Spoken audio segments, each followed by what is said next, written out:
There is something to smile about. And if you can look at life that way, instead of how bad everything is, because a lot of us have a lot of bad stuff going on in our lives. But if you're going to focus on that, that's how you're going to be. There is good. There is something beautiful about every day, even if it's just that we live to see another day. Leigh Sherman, fashion icon and old fashion guru. Thank you so much for coming on the Coherent Collective podcast with me. It means so much to me. Oh, I'm so excited to be here. Thank you for having me. Awesome. Well, I wanted to talk about, I think you're the perfect guest for this podcast because of your evolution and how you have stood your ground and embraced your instincts, yourself this whole time throughout your whole career evolution. So I would love to talk about how it all started. You spent over 30 years building the Sunny Leigh brand. Can you tell us a little bit about that fashion line? Um, yeah. I mean, because I had another fashion life before that fashion life. You want to Oh, start with the Sunny Lee brand? we can talk about both fashion lives too. It's Okay. totally Well, up to you, however you want to dive in. okay. I have had no training whatsoever. Scholastically in fashion. I always loved fashion as a kid. I was always, considered very fashionable. First to wear mini skirts, first to wear heels, first to, it's like whatever. I was always on trend, even as a kid. And anyway, but my schooling is in fine arts. So I have a bachelor of fine arts degree. So I was in the city and I was married and very young, and my husband was an actor. So I said, one of us is going to have to make money. And I was too bourgeois not to like to let the rent go and not worry about it. And, so I'm thinking, so I started working as a makeup artist and a model in department stores for different brands. So I was approached because they knew I was a painter. Let's start a business. This is in 1972, I believe, a long time ago. And they said, let's do hand painted T-shirts. You can design these T-shirts, and you'll have plenty of time in your studio to make art because that's all I ever wanted to do. So I said, okay, that sounds reasonable. So I got out, I got some RIT dye, I bought some T-shirts, started tie-dyeing these T-shirts, and then I would draw on them. And they would be all hand painted, and I would sign them Sunny Lee. And that was my designer name, Sunny Lee. So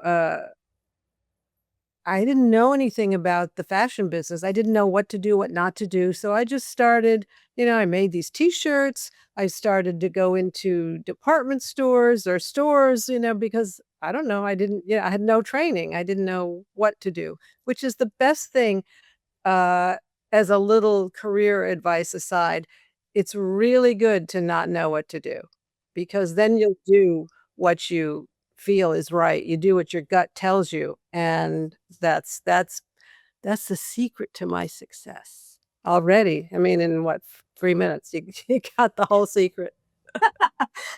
We can So end it here then.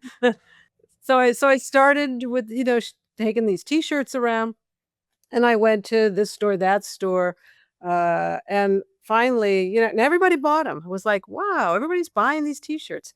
And so I went to the Limited, for an open call at the Limited. And lo and behold, the Limited loved them too. And they ordered 600. I said, oh my goodness. 600 T-shirts. I was doing them all. Painting them, dyeing them, painting them. So I said, I gotta really figure this out because I can't do these myself. So I hired art students to come in, and we dyed the T-shirts, and I made a stencil. I made a drawing of the T-shirt, and then we stretched a T-shirt over a piece of plexiglass, shined a light through it, and they drew over my design, signed my name, and that's how I started mass marketing Wow. these T-shirts, and from there, I started, I said, "Well, T-shirts, they gotta have something to wear with them." So I started doing bottoms, pants and skirts. Now, I don't know making a pattern because I never went to school for this. So I got down on the floor and I had somebody trace my body. And that's how I made the pant pattern. And they were tight. You could barely, I mean, you had to cross your legs, and diet for a month to get into these pants. But that was the trend in those days. There were these French jeans that I don't know if you've ever heard about it, but the stores would have these like saddles or I don't know, some contraption. It looked like a gynecologist's office or something, but you sat in it or laid down in it and you put the jeans on. Well, this was a similar kind of look. So skin tight and they went with the t-shirts and it all took off. I mean, I was it just I didn't know what I was doing, but I knew what I was doing and I knew what people wanted to wear. And then from that, I parlayed the T-shirts into, uh, again, I didn't know pattern making, very easy shapes. I worked in jersey. I worked in wool jersey, and I worked in cotton jerseys, very drapey. Nothing ever had a zipper because I didn't know how to put a zipper in. Everything was oversized, soft, except it all started with a bodysuit. That sound familiar? This was in the '70s. This was in the mid-'70s. Anyway, so I started with the bodysuit and did all these clothes around them, and I sold Ann Taylor, and I sold Henry Bendel, and, then we started selling department stores. We sold Saks, Bonwitz, Altman's, uh, who was left? Not Berwood, the other side of the street. So Bonwitz, Saks, Altman's. Bloomingdale's? We sold Bloomingdale's, but not at that point. But I had, all these orders, you know, from these, and they were gonna give us windows, down Fifth Avenue. I mean, it was really crazy. And I had a partner, and she decided to abscond with all the money in the business. That and left me with nothing except my, my production and my gumption. And and so I learned a lot. It was a very expensive graduate school, but a really good one. And I learned that business. I produced that season on my own. I'm practically lived in factories in New York, and I had a mentor who took me under his wing, and a wonderful man. His name was Artie Rivera. I haven't spoken to him in, or I don't know if he's still alive. He's probably older than I am. That's getting up there. Anyway, I learned the business and I learned how to make clothes. I mean, I never really did learn pattern making. I mean, but I learned a lot. You get a feel for things and you develop an eye and you develop an understanding. So I learned the business from the ground up that way through the factory, through making the clothes, that I had designed. So I am getting to Sonny Lee. So I produced that season on my own, and I couldn't continue doing it. It was just, it was literally 24/7 to get the stuff out. So I had to get a job.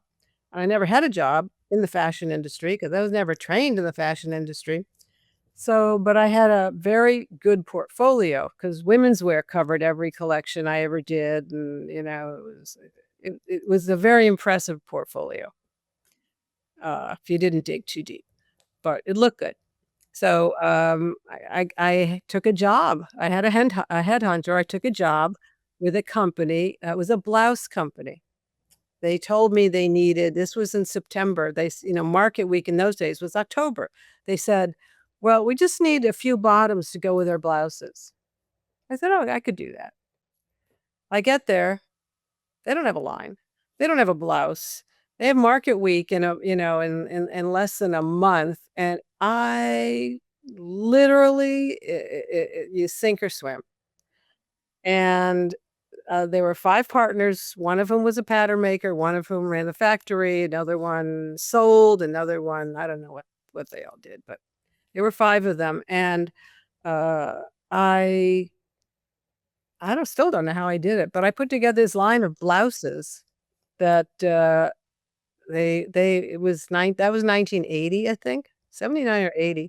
Anyway, frilly blouses, lacy, sorta like Prince would wear, I don't know, lace, Peter Pan collars, so not me. I was the punk girl. I had quarter-inch hair, black eyeshadow, I mean, short I wore leather, I mean, no tattoos, though. But so, I mean, it's like it was really pretty funny, and, I was very fortunate in that the stuff took off and, built, a big business for them, and, it there was no room for me to grow in that company. There was 5 partners already, and I was doing I didn't know how to be an employee, I only knew how to run my business, so I did a lot, and, I had an offer from another company for triple my salary because it wasn't a lot of money in those days, but, uh and there was no way for me to be a partner in that business, so they tripled my salary, and I left, um, and the company that I was working for, ran into trouble because you never appreciate what you have until you lose it, and they were going out of business, and one of the 5 partners was we became very close. He asked me to come back. I left the other company that I was working at. Actually, I think I was fired. I was fired because it's like, I think, yeah, because What did you do? I didn't conform. Ah. I did not conform. Um, but anyway, so I was freelancing and whatever, it was great, and then this man asked me to come back. I said, "The only way I'll come back is if there's no other partner." I mean, it's like, I'm not what am I saving here? What am I coming back for? And, I ended up coming back, and that company did go out of business, and, uh, his name is Maya. He and I started Sunny Lee, the brand, and Aha. that's how Sunny Lee got started. And Sunny Lee got started doing polyester blouses, like bow blouses, big polka dot bow blouses, and, and it was great. I mean, I have a really good track record. I have a very good gut, and I listen to it, again, because I don't know any better, and I did things that you're not supposed to do. Well, I mean, what do you mean you're not supposed to? Try. You never know. So, we went from the bow blouses to I discovered, I was in China, and I discovered this parachute silk, lightweight, like, it's 8 mummy, which is I don't know if you know how silk is weighed, but, if you remember a company called Go Silk, do you remember them? It sounds familiar. They were the first ones, I think, to do a washed silk, but they did it was a broadcloth, and it was very heavy. It was very tailored, beautiful, but tailored. This stuff was flowy. I you know, I did it in a rainbow of colors, literally. You walk into our showroom, and it was like, it looked like a rainbow, a kaleidoscope of color, and nobody was doing washer silk like that at that time, and it took off, and that's the thing that made Sunny Lee, the washer silk, and all these beautiful, beautiful colors, and then I just one thing led to another, and it became a, sportswear brand, and, I've had a few home runs that, that I'm quite proud of. And that's how Sunny This Lee has the brand and the business we ran it for about 30 years. such a fun journey and a lesson to kind of quiet the noise and listen to your instincts. What did you understand about women and what they wanted to wear that the industry around you just wasn't getting? Um, well, first of all, I'm a woman. A lot of the designers are men, Mm.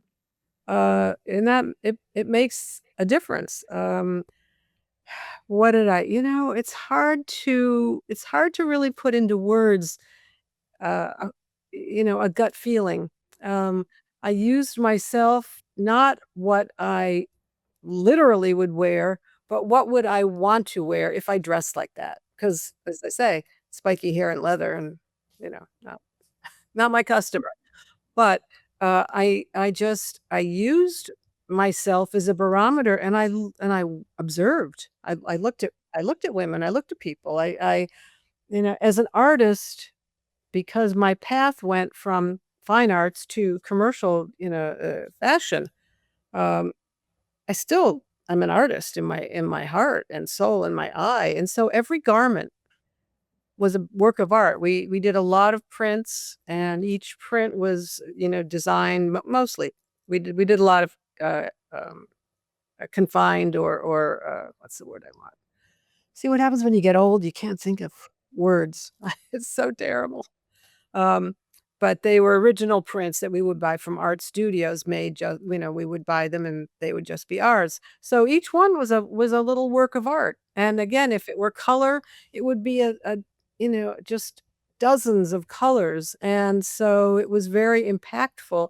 And I just, I thought it looked good. I thought it looked pretty. I thought, it's like very very well detailed. When we were one of the first companies go direct into China, uh, and our garments we were high end mass market, so it's not like it's not the Neimans and the Bergdorfs of the world. Though that's probably not a bad thing now.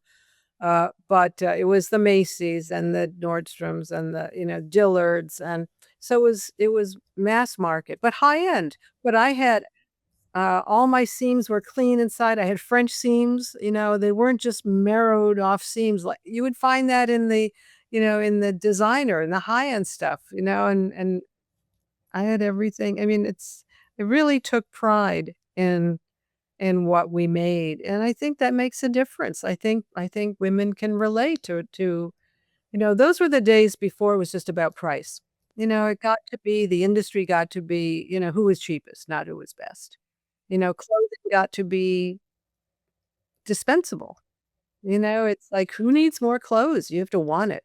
And so I tried to make clothes that women would want. And as I continued on my career, I knew how to fit, so I knew how to fit a garment. I knew, it's like, so it was all very personal, even as large as we became.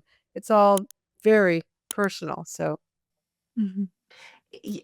Yeah, it's that I think you put and you wove love into all of the fabric and all of the details, and from concept to when it was on display and in other people's hands, what it sounds like is because there was so much love and integrity being put into every section of the process, it could be felt like the energy transcends mhm, everything. Like people feel when a brand is loved. People feel when a brand is kind of just in it for the money, yeah. and I think that speaks volumes too. It Um was passion. I had a passion for fashion. what did running this brand for 30 years and that level of sustained entrepreneurship cost you? What did it cost me in terms of what? Like in terms of your energy, in terms of time spent, and like because it's not a small thing that you were running, there's pressure, there's Well, production, wholesale. yeah, and that's true, and you know what? There's a price for everything in life, and it cost a lot. At the time, and even looking back, it's 20 when you own a business, it's 24/7. So if you're not actively in the office, you're thinking, you're looking, you're doing, the wheels are always turning. Yeah, it cost me in the beginning relationships because I traveled a lot and I was not available a lot. I'm very fortunate that I met my husband 35 years ago. Uh, 35, 34. Anyway, and I I met a man who appreciated me for me and what and loved me for my energy and didn't need me to be home every night to cook dinner. That's a good thing. And so it cost, it's there's a toll. I never had children. Uh, I mean, I guess, I didn't have time. If it happened, it would have but it never happened, and so, I never had kids, but, uh, I had I had the feeling, I had the knowledge that I was doing something. I wasn't doing cancer research, but I was providing jobs for hundreds of people, and I was making women feel good about what they wore and about themselves, and that was always my tagline is feel good, feeling good in what you wear. I think that's the most important thing that we can do is feel good. I mean, and if you feel good, you'll look good. It's like no one can tell you you look great. I mean, I love your top, you look great. I hope you believe that because you do. But if you don't think so, it doesn't matter what anybody says. You have to feel it. And that's what I tried to do with my clothing is make clothes that women felt great in. And what what in terms of entrepreneurship, because you said that you had your hands in it from all stages, what did it teach you that you couldn't have learned in any other way? What did If it you could teach? pick Hmm. if you could pick like one big lesson in hindsight, what did your experience hands-on from the ground up, what did it teach you that you couldn't have learned any? Well, it taught me that I could do it. It's, I mean, you can break it down and say, I learned to do so many different aspects of the business, and I found that running a business was as creative, particularly this kind of business, because we had to sell clothes. We weren't the kind, when I had my first company, didn't matter if I sold or not because I was fashion. Here, we were sort of it was like a service almost to women to make something that they would love, and the stores depended on us to actually sell clothes. So, you learn all these different things, but in the big picture, I learned um, that if I wanted to do something, I could do it. Mhm. I love that. And then when you decided to leave the fashion world, you built something new entirely from scratch on a completely different platform. Can you talk to me about that new beginning and that decision-making process? Well, when I was running my business, I never went on social media. I mean, Instagram existed, but I didn't have time. I mean, I didn't do Facebook. I had nothing. I had no time. And I was always working in some capacity or another. So once I left the working world, the daily grind. Well, I shouldn't say daily grind. It wasn't a grind. It was never a grind. It was always love. I loved every second of it. Uh, but it's like, well, what do you do with yourself? You're used to this energy, and you're used to this pressure, and you're used to the it was my pressure, my drug of choice after sun. Uh, and so uh, I needed something to do, and it took me 2 years before I realized that maybe through Instagram, because it was starting to get more popular, maybe I had something to say. I at the time, I was in my mid-60s. There weren't a lot of people at that age. There were a few, but not a lot in that space. So I thought, you know what? I have something to say and to give back to all the women that bought my clothes, that helped me to be what I became and to have the life that I do. I said, I wanna give back. I mean, that sounds sorta corny, but it's really true because, again, I'm old. I mean, now I'm really old, but I was old then, and I wanted to make we're always taught as women, old is the worst thing in the world you could be. Well, I mean, and I set out to I wanted to set that straight. First of all, old is not a pejorative. Old is great. Old is something to aspire to. I mean, so, that I was passionate about, open aging, I guess you could say. And then I was a fashion designer. So I knew how to dress, I knew clothes, and, and I knew how to fit. So, I mean, I knew what women wanted. So that sort of made me a guru of sorts. So I came up with the name Old Fashioned Guru. And it was a way of staying in touch with all my knowledge and my love of fashion because I love it. It's a way of treating yourself and letting the world know who you are without saying a word. How we dress tells a lot about who we are and how we are and how we care about ourselves. So, it was just, it got to be, you know, eh, I built the same kind of tension and deadlines in trying to create this platform, and always, in competition with myself. It's like, "Okay, how many followers do I have?" Like 10? "Oh, maybe tomorrow I'll have 20 or something." And I really worked at it to build a platform, and so it aligned perfectly with my working values and my values as a female, and a woman who now we have all these terms, women helping women, and all but that's great because that's the way it should be. It's not always, even now, but I became very passionate about building Old Fashioned Guru and and, um uh, and giving, my knowledge to as many women, or men who wanted to hear it or hear of it. And There then sorry, go ahead. No, I was gonna say there's so many things that are standing out. The first thing is that which I think is a big lesson for a lot of people who are starting something. It like when you started this, what I heard is that you wanted to give back to people, right?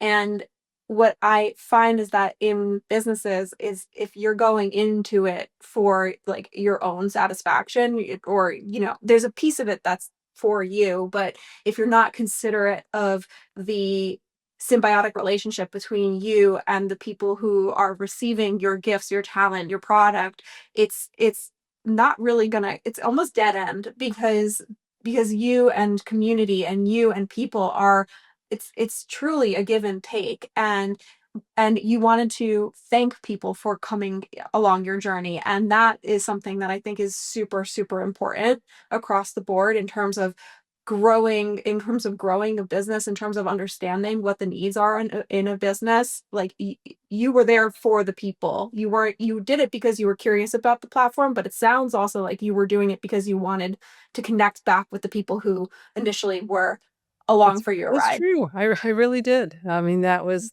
what drove me. I mean, many factors, but that was a big one. Um, And and when it comes to building a new brand from scratch, I mean, I'm certainly at that beginning point too, but like what what um what sort of things did you take on board because you hadn't been on social media before? Like was there a lot of experimentation? Was it a lot of connecting with people? How did you navigate a totally new platform? Um, well, I can tell you my first post was a pink car. I didn't know what to do. I mean, what, it's like, we had been to Cuba in December. This was in January. And, and all I could think of was, in January, it's like, you need a refresh. So I was thinking think pink. And I had this photographs of these great pink cars in Cuba, and I said, "Well, that's how I'm gonna start." 'Cause I really, you know, didn't have a clue. And, and then I think the next post was me wearing clothes, and and I realized that that I had to come up with, you know, eh you need to come up with a game plan of sorts. But when you don't even know enough to figure out what a game plan is, you feel your way, you try something. Again, and in the beginning, I didn't have any followers. I mean, so it's work. You look for people who are doing similar things. You reach out to them, you engaged with them. I mean, I read books on how to, I mean, I treated it like a business because I don't know how to do anything else. Uh, so, it's a lot of trial and error. I tried different things and things worked, things didn't work. And I started, um, the platform really more fashion forward. It was about fashion and lifestyle and, traveling to exotic places and sharing, that, uh, and that, I did that for several years, and eventually, instead of it was sort of that was old fashion guru, and then I started after that sort of plateaued a little bit. I think as the demographic shifted and got bigger, and the population of women got older who were actually interested in social media, because in the beginning, it was a real young platform. So, women got to be, more interested in it, and it's a thriving platform now in terms of people 50 plus. But I started leaning into that, into talking about as I was aging, talking about that, talking about what I call open aging. I'm very, people would always ask me, always ask it. They want to know background or how old you are. They ask it all the time. And I always say, I'm, I just turned 75. I was always very open about, whether I was 35 or 40, whatever. I thought it was really important for people to see what it looks like to age. Now, I'm not everybody, but there are an awful lot of women like me now who, have paid attention to themselves. It's health and wellness and, the physical part of it. And we look different than our parents looked at their age. So, and I think it's important, because young girls still fear getting older. Why? Because they're not going to be attractive. Nobody's going to want them. Guys aren't going to be whatever. And it's such horrible pressure to put on anyone. Uh, and it's like it saddens me to see, young people today doing all the things they're doing to themselves. And, look at I make no judgment. Everybody lives and ages the way they feel comfortable doing. I choose not to do anything. I probably should have. I could have. But that's my choice. I mean, I wear 0 makeup in my posts. I mean, I think maybe one time I did wear some eyeshadow. It's funny, I stopped wearing makeup probably in my 30s. I don't remember. Yeah, I would never go out of the house without my black eyeliner and my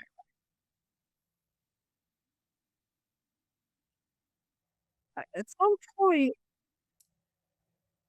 I think I saw somebody, I think I saw a woman, trying to remember if it was an aha moment, but an older, or maybe she wasn't even old, wearing makeup, this heavy makeup, like, like I used to wear it. It was very aging, and I didn't want that, and so and also it's very liberating. I remember the first time I went to work, I went to the office, and I wasn't wearing makeup. And of course, you think everybody's looking at you, everybody's, whispering, "Do, do, do, do, do," that's the other thing. Nobody's looking at you, nobody cares. I mean, everybody's involved in their own worlds, and so, you have to live for yourself, and you have to do what makes you feel good, and it's like wearing no makeup was incredibly liberating. So, although I'm starting to play around with it again, which is, I think, sort of fun at my age, because who cares? Yeah, exactly. It's art, right? At the end of the day. It is, Um, it is. I mean, we are our own canvas, mhm. and, I imagine with the platform too, there's just touching on it, there's a lot of people who might project their own insecurities onto you because you are truly marching to the beat of your own drum. How do you silence that noise? Is there any advice for people who are trying to get into this landscape, who maybe are afraid of that? Well, you're talking about just living, living their life as, as an aging woman, or are you talking about being on the platform? I'm sorry, I'm not. I being on the I would say being on the platform, being a public figure, and having been so open and authentic on your platform, which I want to tap into as well, because I think we're entering this age of authenticity, which is uh quite important. Thank you. I consider that a real compliment. Thank you. Yeah, and I wonder, and I think I wonder, because it authentic people tend to trigger people who might be more insecure. There's a lot of keyboard warriors out there. And I think that there are a lot of people who are maybe afraid, and we need more people to be stepping into their authentic selves, right? But there's this fear around doing so because of these online bullies or online haters. With having a platform, I also imagine that there are people who express and project insecurities onto you and maybe are keyboard warriors themselves. How do you navigate that and drown that out for anybody who might want to follow in your footsteps? Well, I have to tell you, honest to God, I don't think I can count on two hands the number of negative comments I've received in since I've started Old Fashioned Guru. Well, Uh, that's amazing. yeah, I mean, every once in a while you get some idiot who, and I try to take the time to talk to them. I'll answer if somebody says something, and I mean, unless it's well, I mean, I don't get sex people. I mean, I don't get men trolling. I used to actually more, maybe now because I'm so old. But there are a lot of people, unhappy people who look to take out their frustration by trying to make someone else feel bad about themselves. You see that that's everywhere. So I feel sorry for them. And I usually try to address what they say. And sometimes I'll explain myself if I feel it's appropriate or would be beneficial, why I might have done something, but there hasn't been an awful lot of that. So, if somebody's afraid to go on that, it's why would you do it? This is, social media is an area where you have to want to put yourself out there for some reason or another. So, and some people do it just because they like sharing stories of their kids or stories that well, probably not that so much anymore, but just, their pets or, their house or this or that. So it's personal. You can have a private profile just for your friends. Um, but if you're gonna be a public person, there's something that you have to want to do that I don't think fear, I don't think that's the way to equate it, because if you have a fear of doing it, unless you need to do it for some business reason and you don't want you know, if you're fearful of it, you're not gonna do it unless it's just a dare, I mean, again, I put myself in situations where I think this would be good for me. This is outside my comfort zone because I wanna learn.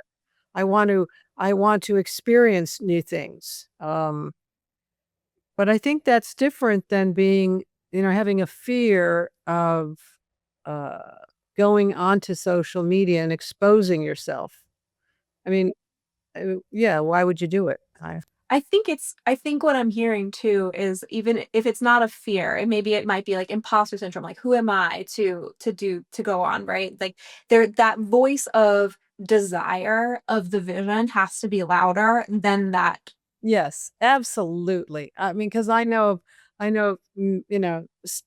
think run to my mind several influencers who have that fear, who doubt themselves, but they're still there. They're still out there. They're still sharing information, sharing, styling and sharing, so yes, you're exactly right. One has to be bigger than the other. We all have insecurities. I mean, I don't care who you are. We all have insecurities about something or another. Some people are more Amen to vocal, that. Yeah. It's true. So going back to something that you talk often about is you've made it super clear that you don't believe in dressing your age. What in that are you rejecting in terms of when you reject that idea?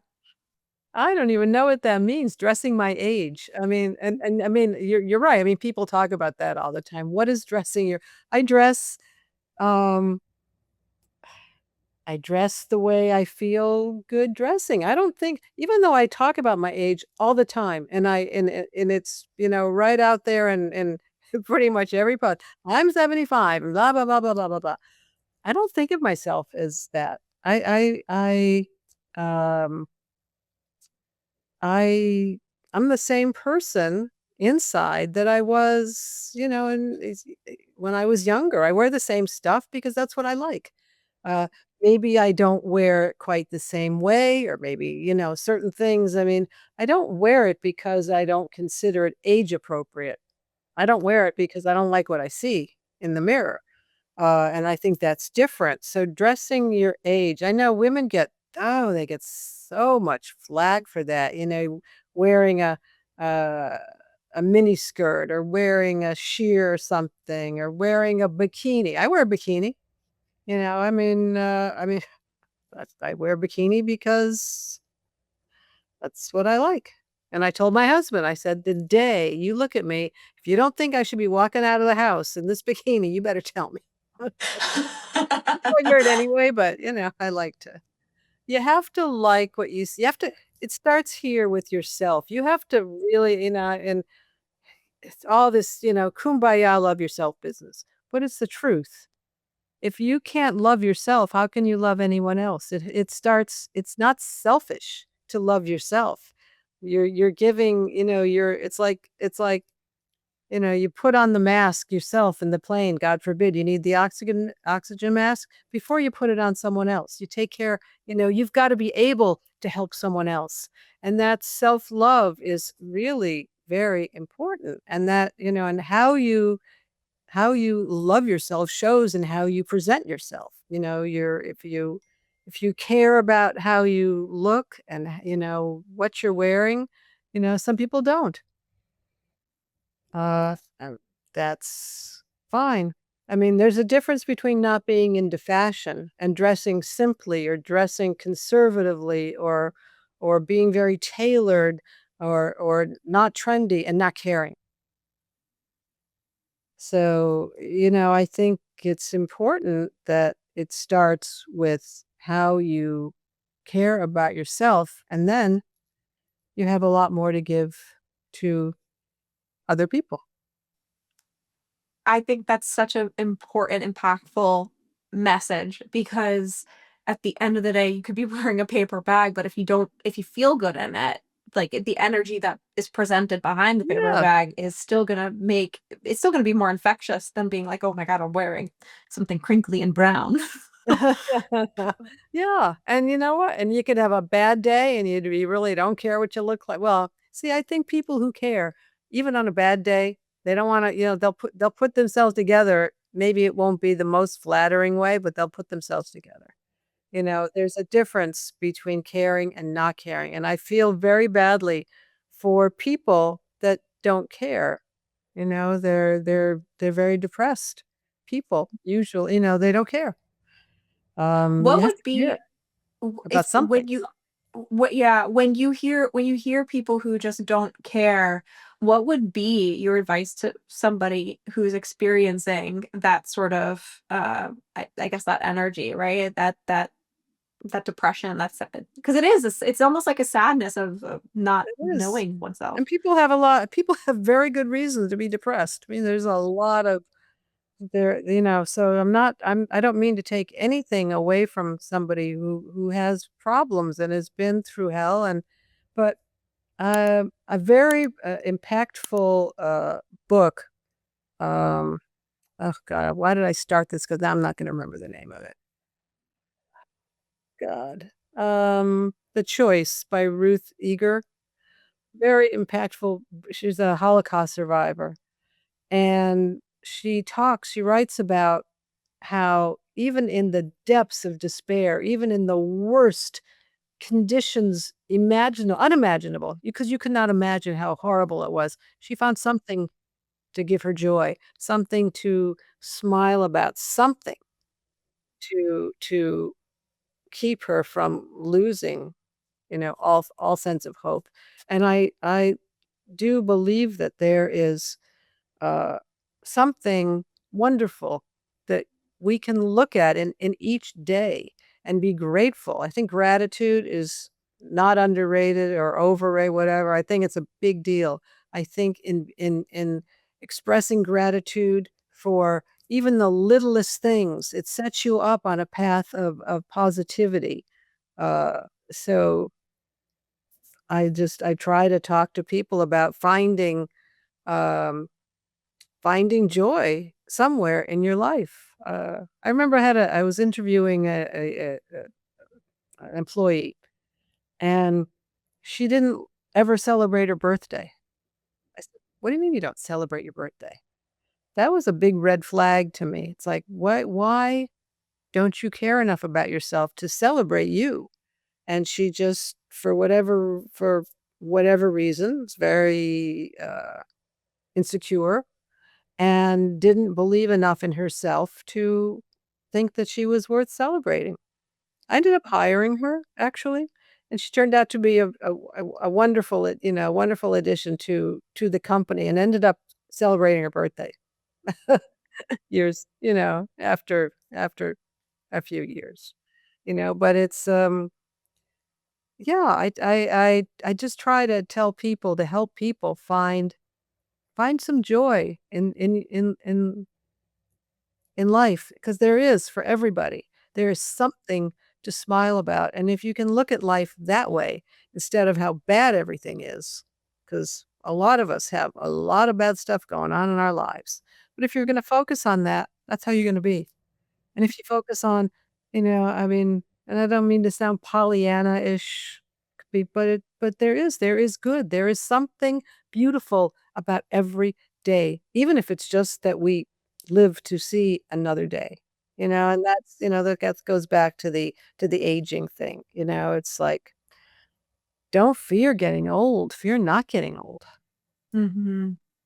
I love that. You're not getting old. Because with age is more experience, right? And more, just more connection, more stories. And And then you more get to, understanding, and you don't sweat the small stuff as you get older. I mean, and I'm very aware. It's funny. I think about all the things that were like so meaningful, that were so important, that it's like I would go nuts if they didn't go right, or I didn't have, or this one felt this way. You know, it all becomes not important in the scheme of things, and you get a better understanding of what is important and what is meaningful in your life. And I I mean, love that. It's funny, just not just to kind of go back to what you were saying before. The reason why I got into the work that I got into was because it was a journey of self-discovery, because for a long time I didn't like celebrating my birthday, and I was very quiet about that in the office because I experienced a lot of ageism, but like reverse ageism. Like, you're too young, you're too naive, yeah, that's just the as com bad. sorry. I said that's just as bad. Yeah, it was hard to hear, and I think it played a part in like, oh well, if they think that way, like, I'm going to stay quiet about all these things, like I don't want people to know. And it just, it happened quite frequently. And I think that that was compounded with, like, my birthday was in March and it fell over spring break. So it was hard to find ways to celebrate in the traditional sense. And over time, I lost the steam to want to celebrate that alongside, my own journey of like trying to just come back to self.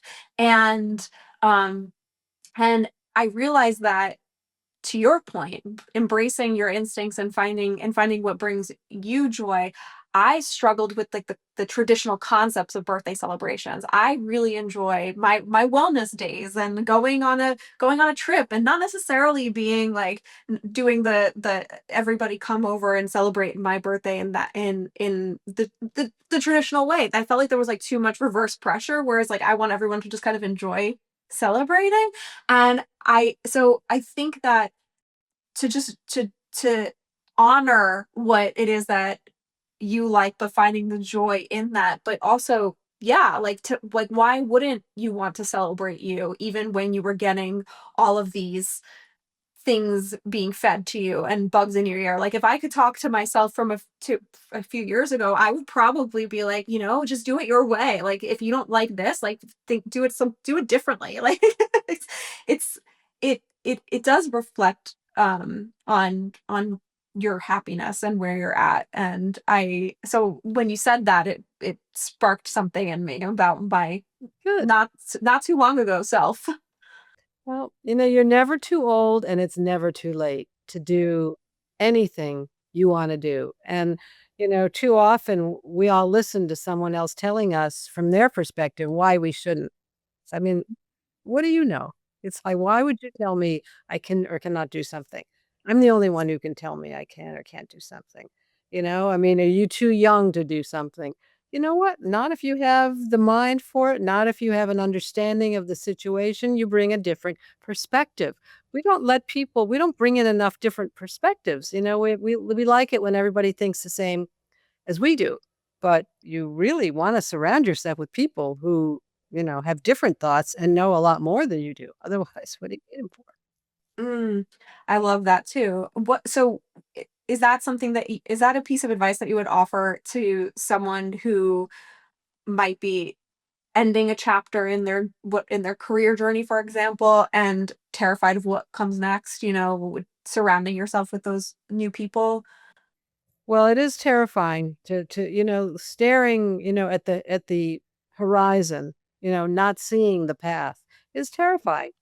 And it's really hard to take that first step. But, it's like, if you're going to be on Instagram, post a photo, post one, start. It's daunting to to think about all the possibilities. But I would caution people to be kind to themselves, not say, not say, well, if I haven't done anything in the first month or the first, year or whatever, it's not going to happen or I can't do it. Everybody's on their own time schedule too. We don't do things at the same time that somebody may do something in their 20s, somebody may be 80 when they, start something. I mean, my husband just started an Instagram. He would never go on social media. He started an Instagram page. He's a photographer and he started an Instagram, because people are always asking to see his work. And so he said, I'm going to put it on Instagram. And he did. And I'm so proud of him. I mean, he's 81. It's like, God Good bless for you. him. Yeah, it's very exciting. I mean, I'm excited for him. It's, it's you have to do it. It's never too late. If you're on this side of the ground, you're good.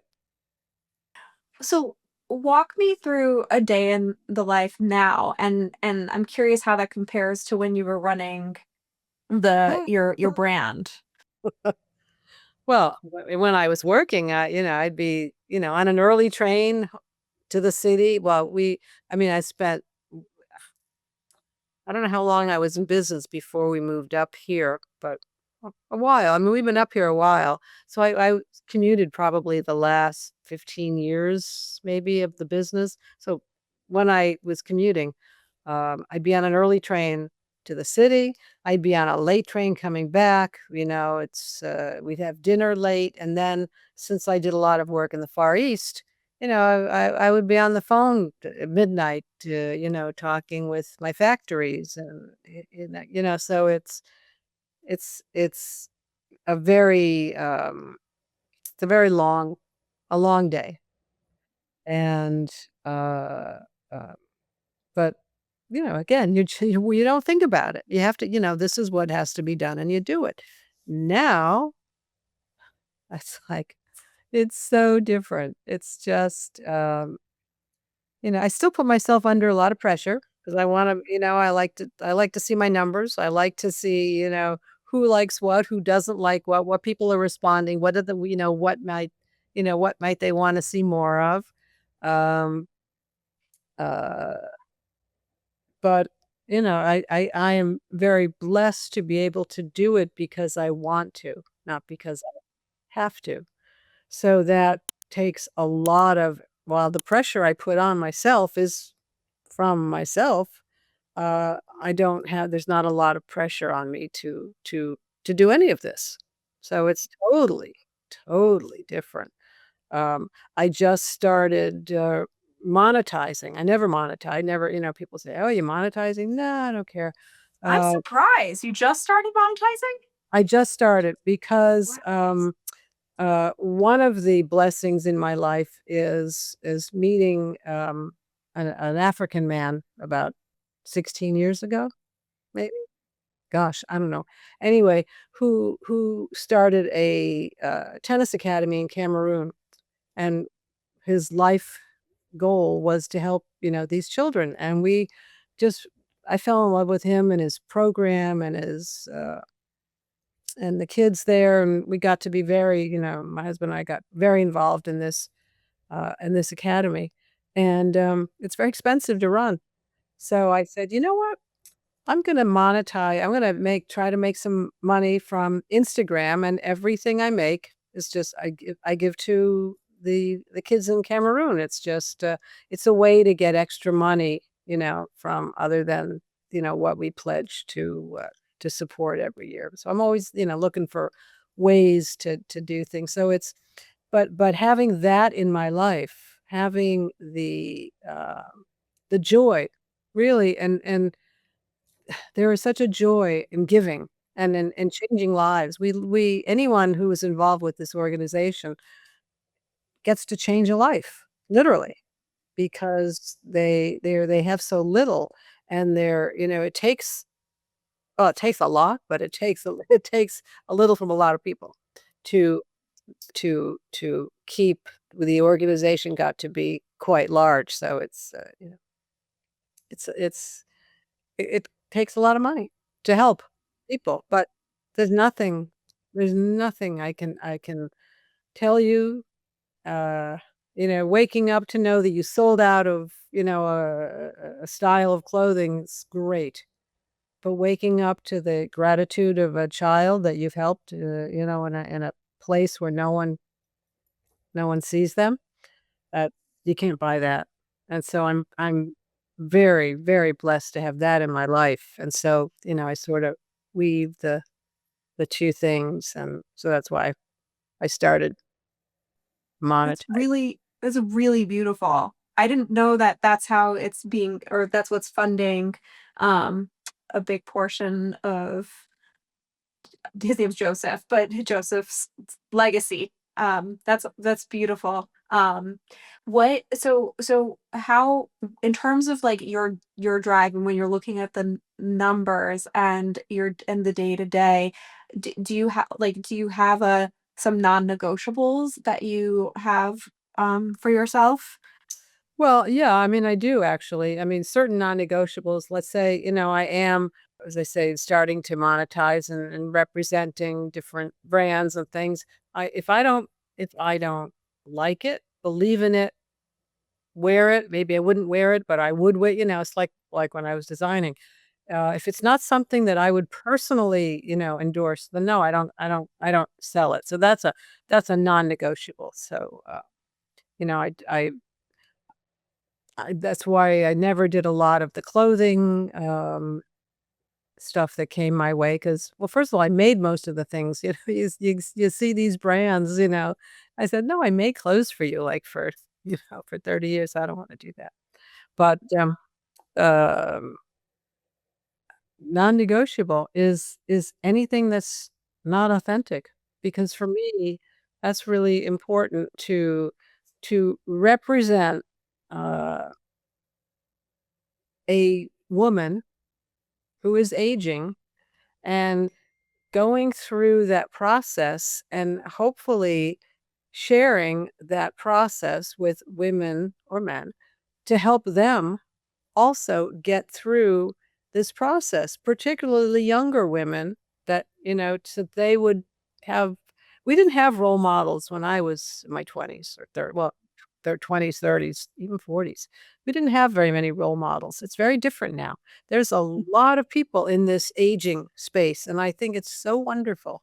It's so uh it's very gratifying to see, and I just hope that, people realize, what a gift it is to age. So that's a non-negotiable. It's it's my when you mentioned authenticity, I care very much about that, about being authentic. I mean, I like my designer stuff. I do. And I like my, discount stuff. I mean, I know I make no excuses for my lifestyle because I earned my lifestyle. So, uh, so the authenticity part is it's a non-negotiable.